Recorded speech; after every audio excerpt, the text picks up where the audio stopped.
Hi, this is The Poem of the Man God, Volume 1, Chapter 5, The Birth of the Virgin Mary.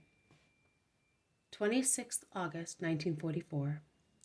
I see Anne coming out of the garden. She is leaning on the arm of a relative who is like her. She is obviously several months pregnant, and she looks tired, and her fatigue is not alleviated by the sultriness, just as this present heat is exhausting me. Although the garden is shady, it is very hot and close. The air can be cut like a soft, warm dough, it is so heavy. The sun's rays descend from a merciless blue sky, and there is some dust making for the atmosphere slightly dull.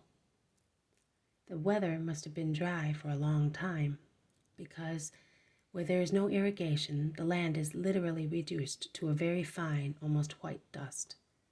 Out in the open, the shade of white is slightly pink, whereas it is a dark red-brown under the trees where the soil is damp. Likewise, the ground is moist along the small flower beds where rows of vegetables are growing, and around the rose bushes, the jasmines and other flowers, and particularly in the front of and along the beautiful pergola, which divides the orchard in two, up to the beginning of the fields now stripped of their crops. The grass of the meadow which marks the boundary of the property is parched and thin. Only at its border, where there is a hedge of wild hawthorn, already completely studded with the rubies of its little fruits, is the grass greener and thicker. There are some sheep thereabouts, with a young shepherd seeking pasture and shade. Joachim is working around the rows of vines and olive trees. There are 2 men with him helping him. Although an elderly man, he is quick and works eagerly. They are opening little channels at the end of a field to give water to the dry plants, and this water makes its way gurgling between the grass and the dry land. The flow forms circles that for one moment resemble a yellowish crystal, and seconds later are only rings of wet soil around the overloaded vine branches and the olive trees. Along the shady pergola, under which golden bees are buzzing, greedy for the sugar of the golden grapes, Anne moves slowly towards Joachim, who hastens towards her as soon as he sees her. "You came so far. The house is as hot as an oven, and you suffer from it. The only suffering of this last hour is that of a pregnant woman. The natural suffering of everybody, man and beast. Don't get too warm, Joachim. The water we have been hoping for such a long time, and that for fully 3 days seems so close, has not yet come, and the country is parched. We are lucky to have a spring so near and so rich in water. I have opened the channels. It is a measure of relief for the plants which have been withering leaves and are covered with dust. Just enough to keep them alive, if it would only rain." Joachim, with the eagerness of all farmers, looks at the sky, while Anne, tired, cools herself with a fan that seems to be made of a dry leaf of palm interwoven with many colored threads, keeping it firm. Anne's companion interrupts. "Over there, beyond the great Hermon, fast clouds are arising. There is a northern wind. It will refreshen and perhaps bring rain. The breeze has risen for 3 days, and then it sets when the moon rises. It will do the same again." Joachim is discouraged. "Let us go back home. Even here one can hardly breathe, and in any case I think it is better to go back," says Anne, who looks more olive-hued than usual, owing to a paleness which has come over her face. "Are you in pain?"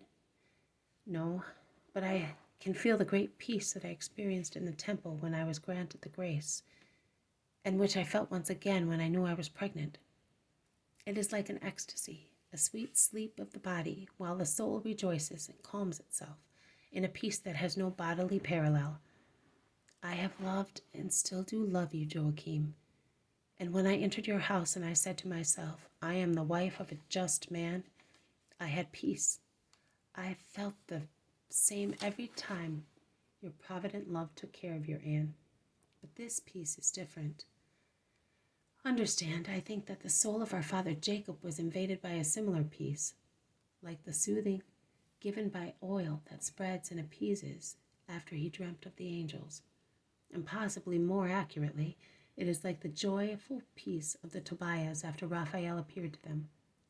If I absorb myself in this feeling, it grows more and more in strength while I enjoy it. It is as if I were ascending into the blue spaces of the sky. And furthermore, I don't know the reason for it. But since I have had this peaceful joy in me, I have a song in my heart. Old Tobias song. I think it was written for this hour, for this joy, for the land of Israel that receives it, for Jerusalem, sinner and now forgiven. But do not laugh at the frenzy of a mother. But when I say, thank you, thank the Lord for your wealth and bless the God of centuries, that he may rebuild his tabernacle in you. I think that he who will rebuild the tabernacle of the true God in Jerusalem will be this one who is about to be born.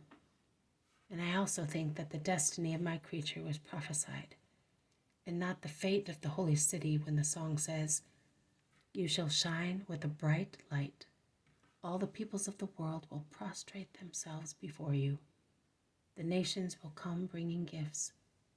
They will worship the Lord in you and will hold your land as sacred, because within you they invoke the great name.